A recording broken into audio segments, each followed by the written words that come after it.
Greetings, Minecrafters, and welcome to another Minecraft discussion here on this glorious day. Could pound big, heavy 10-pound drops on us though, soon, and Sophie. Cut it short or duck into the woods or, I don't know. You'll know what's happening. Anyway, so my name is Kimberly Quinn, and I am thrilled to be here on this glorious, glorious cloudy morning with the Budweiser Symphony. There are a lot of frogs in this pond, I'm just saying. There's like teenagers that still have their tail. There's the babies are gone, the big fat pollywogs. But anyway, some salamanders. There's little G. Say hi, little G. Okay, so today, I've done things before, done at least one thing before on authentic leadership, and this is like a little different spin, additional spin. And so if you're wondering, oh, she bounces around all over the place. Weren't we just talking about depression and spirituality? You're right, we were. And I do bounce around because I follow my heart. In addition to my fast mind, I'm led around this planet by my heart. And like, it's kind of like what comes into me. Well, sometimes it's also what I'm experiencing in my own life. Sometimes it's what I'm reading. Sometimes it's what people say to me. Because remember, the inspiration is in spirit. It's just what lands with us, right? And so I follow what lands with me. And it just, so far, it's worked out pretty okay. Okay, so as far as effective leadership, authentic leadership, what I'm adding to this time, because I did not say it the last time, I don't believe, is that this is a one-size-fits-all situation. Oh, and even though I bounce around all over the place like I'm doing at this minute, there's still a main theme, which is authenticity. No matter what it is I'm talking about, authenticity, meaning, purpose, value, living your best life. That's all, no matter what it is, whatever the topic is. Okay, so back to leadership. It is not one size fits all. So it's kind of like, I think people forget that. Good, well-meaning leaders forget that, especially if they're not parents, because that matters. And it doesn't mean you have to have been a parent to be a good leader. I'm not saying that either, because certainly there are plenty of leaders out there who are not parents who are good leaders. However, in my opinion, it really helps, because I'm not sure this would come to you unless you were a parent or something, or somehow it happened organically in some other way. But just like parenting, we have five, the Fab Five now, plus 2 daughters-in-law. Okay, but raising the five kids, we don't parent. You'd also know this if you were a teacher, actually. We don't parent a 10-year-old like we would parent a 5-year-old. Even that short distance, that's huge developmentally. We wouldn't parent a teenager the way we parent a 5-year-old or a 10-year-old. And we wouldn't parent a young adult. We need to let the rope out lots and lots as we would parent a teenager or a younger elementary age child. Yet sometimes leaders get locked into this, and they manage, people, new employees fresh out of college or maybe graduate school in their 20s, the same as you would manage a midlifer or somebody in the middle in their 30s or 40s with their own kids. And it's not the same. And it doesn't work well. It's not effective.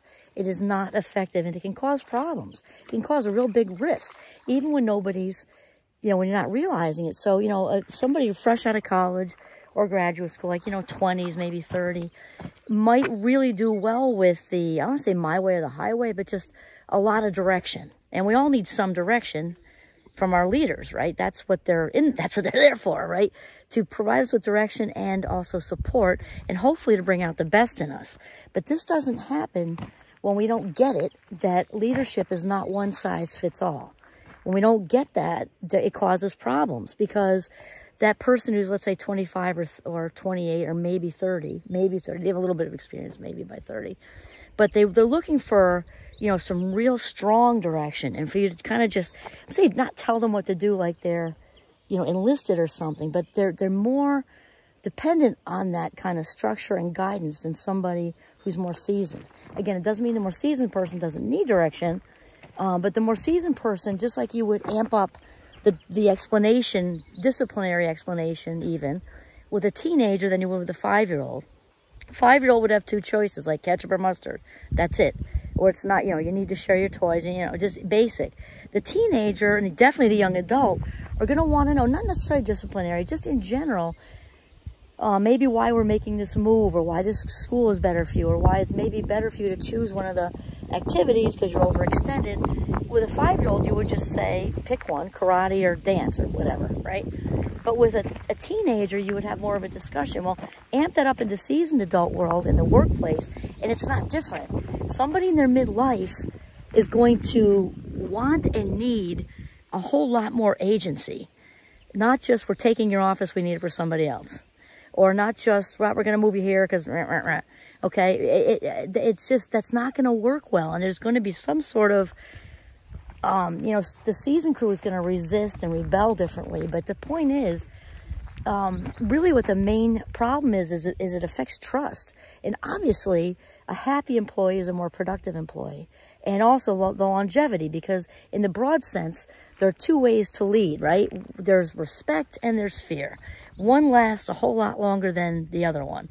And also the productivity, the creativity, the whole well-being situation will be better if somebody is leading with respect. So like the my way or the highway, the just, this is what we're doing kind of thing, even if it seems more subtle, you know, there's everybody smiling and talking about, this is what we're going to be doing. Instead of saying, this is what I'd like to do, what are your thoughts? How do you feel? That is somebody should be managing and leading with somebody who's, you know, it's tough to pick an actual age because everybody's different, but definitely like mid to late 30s, 40s, definitely the 50s. In the 50s, they're going to be retired probably within the next, 5 or 10 years. People are a whole different place. Many, they've had lives, they've been around the block a ton of times. Anybody who's lived to be, 55, 65 has had some heartache going. It's much better to realize and get when you lead what life stage that person is in who you are having a conversation with. Because you're having a talk with a 25-year-old or a 55-year-old, that conversation over the same exact thing should be much, much, much different. Way different. I think a lot of leaders don't realize that, and it causes big problems. Okay, and then the next one we talked about before, I'm just going to add to it, is to be an active listener, true in life.